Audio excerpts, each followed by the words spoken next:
Hello everyone. So this is an Ari. So I thought I'd just make a video going over a few decks that I'll be trying out this season. I've got one for each faction. So these are the things that I'll be using ranked. I'm gonna sort of do a preface for this one, talk a couple of things, just say a couple of things before I get into the decks, just make it crystal clear my thoughts on all of this. So if you really don't care, and I don't blame you if this has come up in your suggested or anything like that and you're just looking for deck lists.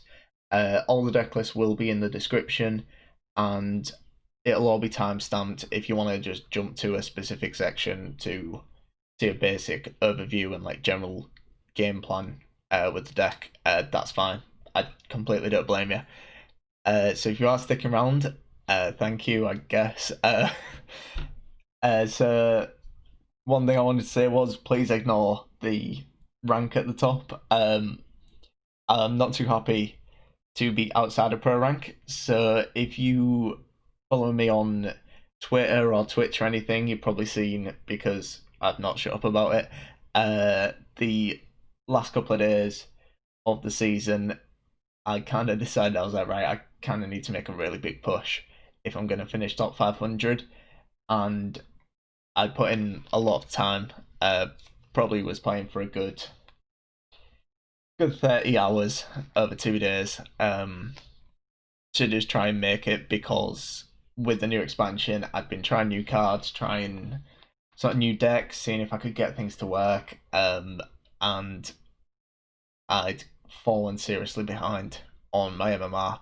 I'd not really played much Skellige. I think my Skellige score was at like 2460 or something. So I bit the bullet, got my Skellige score up a fair bit, and played a few other factions. But it wasn't quite enough, which was really annoying. I missed out on top 500 by about, I think it ended up being about like 25 MMR or something, which is, yeah, doesn't feel too good. And ended up finishing about 550th, which I can't really complain too much. Like that's not too bad finishing in top 550, but being that close to top 500, it's kind of annoying. Um, but it's not such a big deal climbing back from rank three. So yeah, just please ignore that. I promise I'm not just talking out my ass about these decks. I would like to think I know what I'm doing playing this game. Uh, few other things, just generally about all of these lists. Like, I need to say, like, these on a couple of them are like sort of homebrew things using older decks, reworking them, or just general old concepts or decks other people played and just tweaking them to my thing. I'm not claiming that all of this is like I'm the first person to think of these sort of things, or these are the absolute best decks to run. These are kind of things that, in my opinion, are really strong for each faction.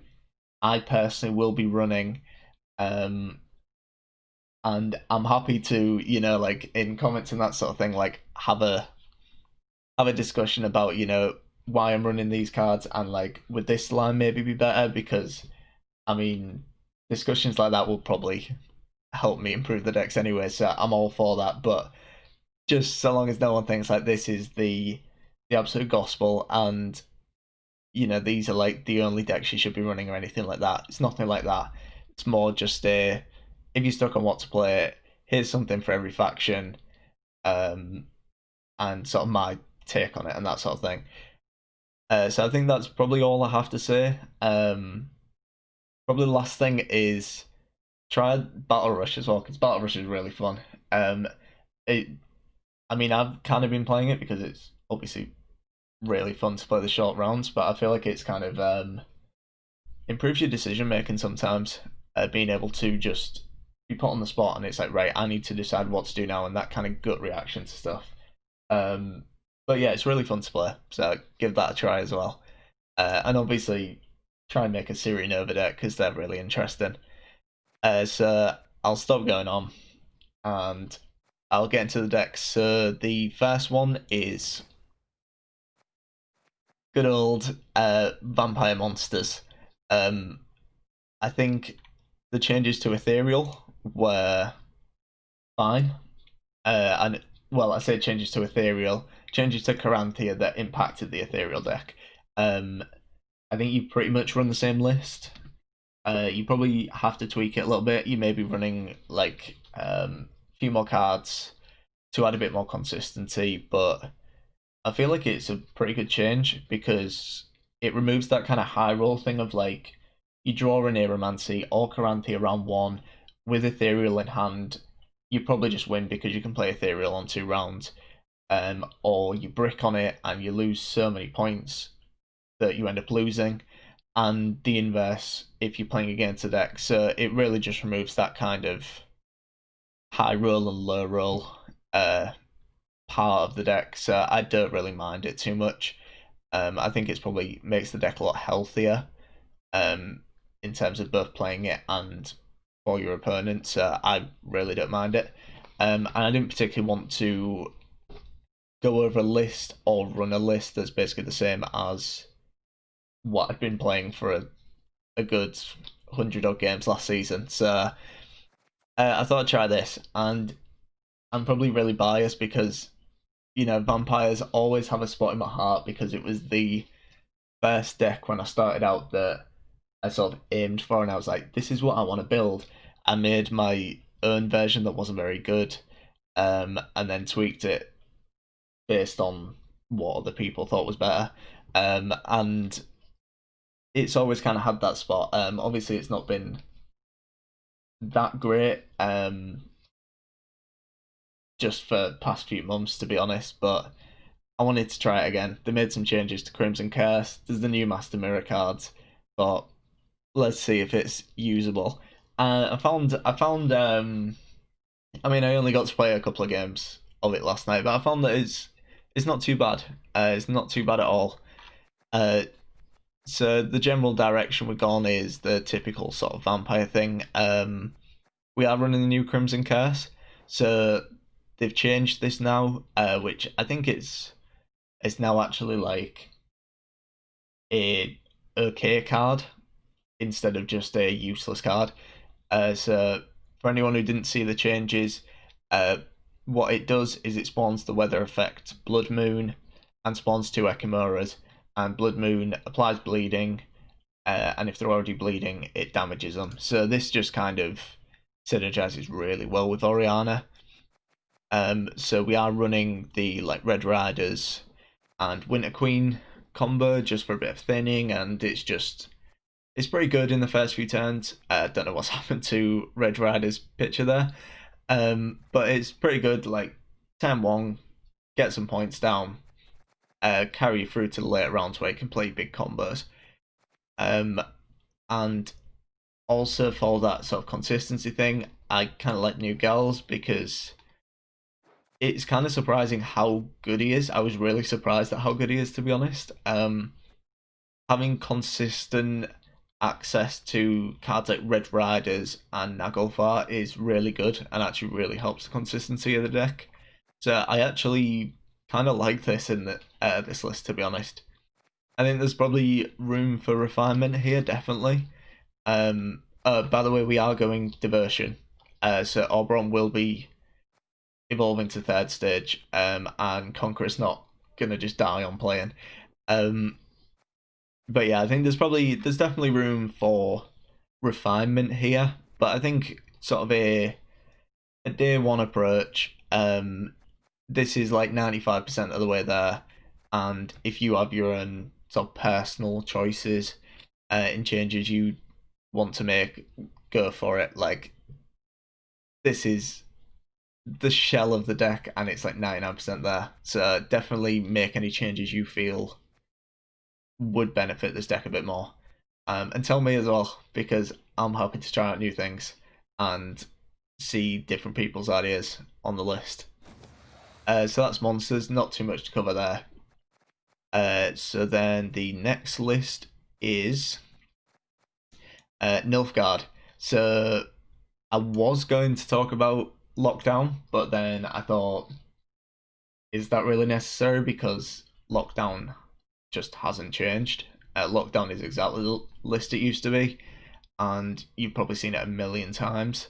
So I thought instead I'll cover something else, and actually something I'm personally trying out, and it's a lot more fun. Um, so it's hyper thin.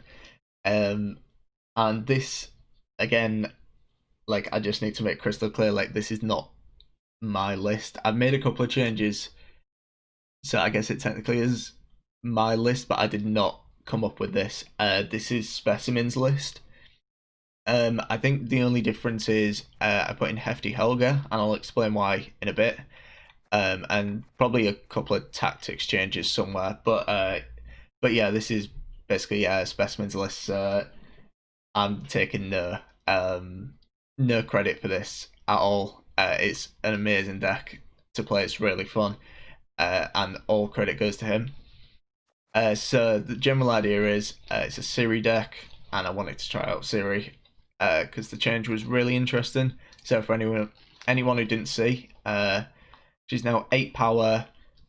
Gives you like the deck limit thing of you have to be under 9 provisions, under 10 provisions, sorry. And she gets Resilience, Shield, and Veil, and it's just really good for maintaining card advantage and things like that. So yeah, it was really interesting one to try. But the general idea with the deck, again, I would advise watching Specimen's video on it because he's the guy who came up with it, and you probably need to see how it works, sort of like firsthand, before going in with it because there's a couple of like things you need to keep in mind while you're playing it. So the general idea is you play Vigo. Vigo gets a 1 power version of Imperial Brigade, which then pulls these two out of your deck. You can use marching orders to get like Mena or Vigo, depending on which it chooses to give you. And either way, it's thinning. You know, you're running like War Council to again thin. And then in the sort of later rounds, your cards like Triss, Yennefer, Tatharsius, their only target should be Tibbo. This is probably the only one that has a chance to miss because it can hit your tactics. So you just have to be aware of what tactics are still left, so you know that you're not going to hit something that's going to brick. It's pretty bad when he pulls into Amnesty and there's nothing to seize, and you've basically just spent 9 provisions on 5 power. But provided Tibber's your only card left in your deck, Yen and Triss are basically playing for 16, which is kind of nuts to be honest. 16 for 9 is really, really good. Like massive removal with Triss, massive boost with Yen. Now, of course, this, like any hyper thin deck, is like super draw reliant, super RNG reliant. So in terms of like consistency, there's going to be a lot of times you're going to get really frustrated at the list because you've like bricked on something. So I'll keep that in mind.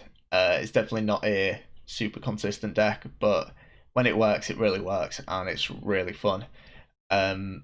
Mainly because you can play like Yen or Triss, and you'll have like a Venendal elite left in your deck, and they'll just play for like boost of 4 or damage by 4, and it feels really bad. But yeah, it's really fun to play. Oh yeah, I was going to talk about the Hefty Helga.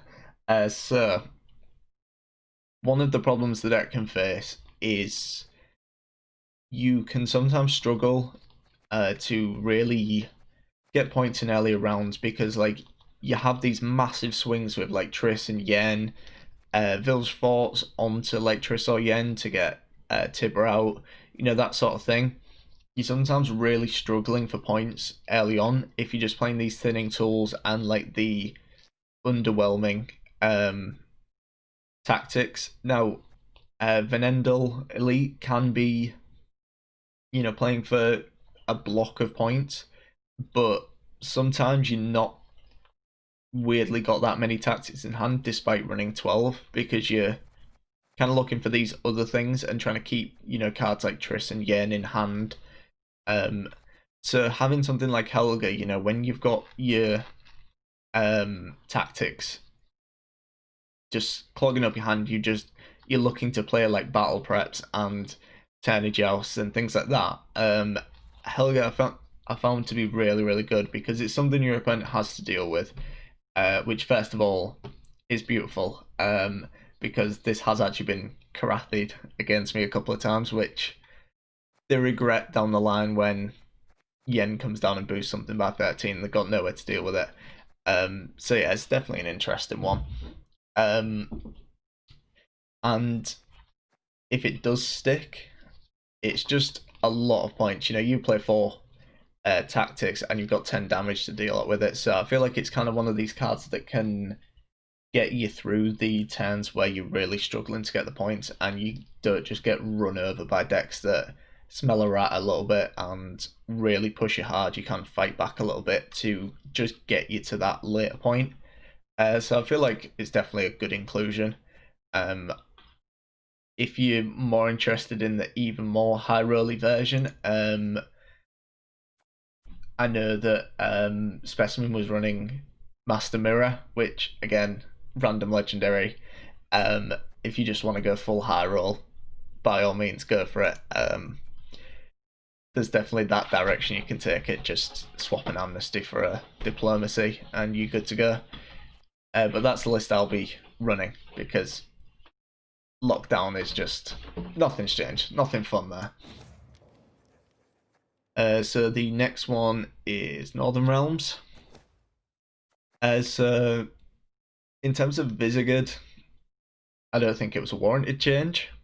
And I don't know how strong he is at the moment, so I've erred on the side of caution, and I've just basically cut him from the list and just used the provision costs elsewhere, a bit spread out, that sort of thing.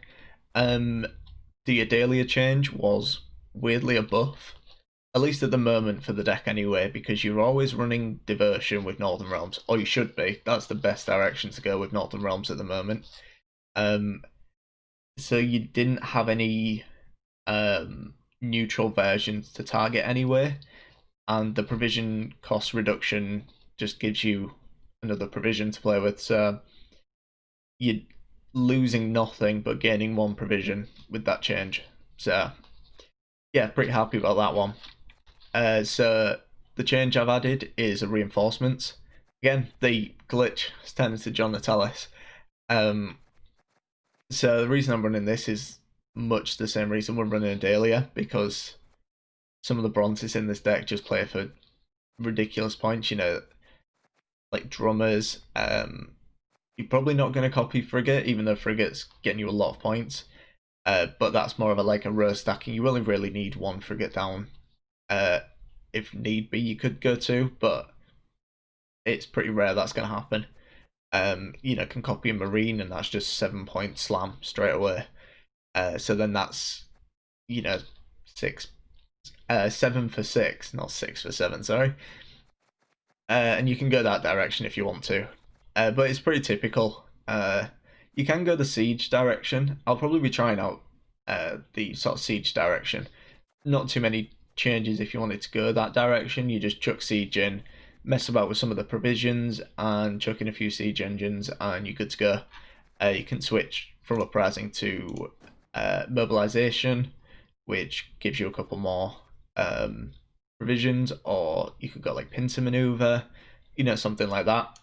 There's plenty of directions to take it. It's not too difficult to figure out that direction. So yeah, that's Northern Realms. Nothing much to say there. It's pretty much the same list. Oh, sorry. So the next list was scoia'tael.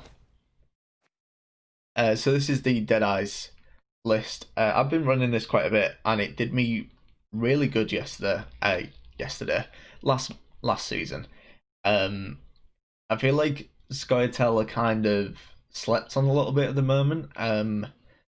They were actually my second highest faction, only slightly behind Skellige. I think they were something like 5 MMR behind Skellige or something last season. So yeah, I feel like they're still very strong, regardless of what people think. Um, and so this list and also the Shiru list, are the two that I was running last season. Saw a lot of success. This was kind of interesting because I made this deck uh, around the start of Master Mirror, did a video on it and stuff like that. Where I'd basically taken my old Dead Eyes list and I'd just added in new cards, put in better stuff, and somebody actually mentioned to me that it's basically the list that was on. I think it was Leviathan or Elder Blood or something like that.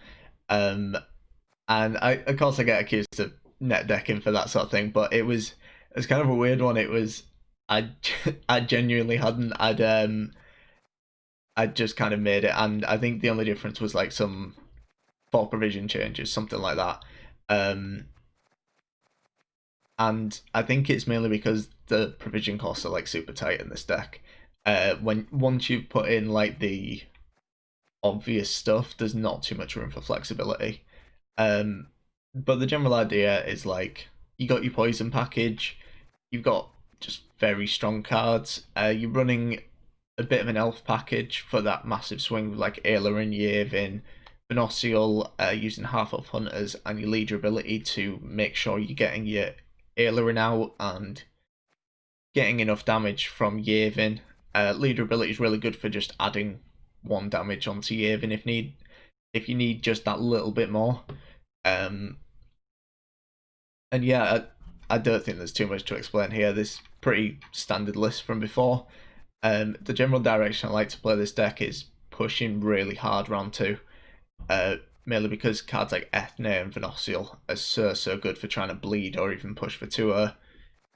So I definitely recommend giving this deck a try. I did do a video a couple of weeks ago, I think, which is pretty much this list. I think I was running something different to the Dunker. But yeah, if you're looking for a bit more of a look into that, I would check out that video. So next up we have everyone's favourite, which I won't go into too much because it's all very obvious. Um, I wanted to try it out literally to see if it was still broken, and I think it's not broken anymore. Um, I think it's still very strong. It's still Skellige's best direction to go, but it's not broken, which is kind of nice to see. I was kind of glad to see one of the changes I spoke about. I say way back when, literally a month ago, in a video saying that I feel like Harold should have been changed to just dealing one damage and not ignoring armor. So seeing that change was really nice to see. Um, Everything's pretty standard except from a couple of things. So I'm running Svanridge, Terrasiech, Champion's Charge, and Longship, mainly because I just kind of wanted to lean a bit harder into the Patricidal Fury, spawning the damage units, triggering Bloodthirst kind of angle, just for really something different to do. Just kind of bored, to be honest, of the typical Skellige list. So I wanted to try this, and it does work pretty well. Champion's Charge, really good at getting through defenders, which are a massive problem for Skellige. And Svanridge Terrasiech, you can guarantee that he's going to be boosted up to 11. And for one provision point more, he's playing as a Skull without the downside of being damaged, just killing him. And just playing the Longship as well, instead of 2 copies of Berserker, mainly, again, leaning into that Bloodthirst direction, just getting damaged units on the board, that sort of thing. And it does represent an engine that your opponent has to deal with. So yeah, I really like the direction I've gone with this. I mean, it's nothing revolutionary. Everyone will see some variation of this deck at some point. unfortunately. But yeah, I think it's still best direction to go with Skelliger at the moment. And the last one is the old favourite, Hidden Cache. So the direction I've taken Hidden Cache is pretty much the list from before, but just really lean into that engine direction and taking advantage of the reduction in horde. So we got diversion, so we got Jax and where is it? Mutant Maker. To just benefit from the diversion aspect. Lieutenant von Hurst is one of the new cards. Mainly because we're looking to go tall, not wide. A lot of the time we can just drop this on an empty row and just spam away, spawning these fire swarms, using coins where we want to turn them into 3-1s. So it gives us a spender for that like awkward 1 coin, which a lot of the time can happen. You're stuck on like an awkward amount of coins. Just being able to take advantage of those is pretty good. And then we can just drop our tall stuff on other rows. Obviously, if Erden becomes prevalent again, probably won't be going that direction, but certainly at the moment, I think this is a pretty good direction to go. And then we're just basically developing a load of engines that represent to your opponent, kill me now or it's going to get out of hand. And so you can just keep going with those until your opponent can't deal with them anymore, and then you win. But I mean, that's a very simplified version, but that's the general idea. And that's on the list. Those are the sort of things I'll be running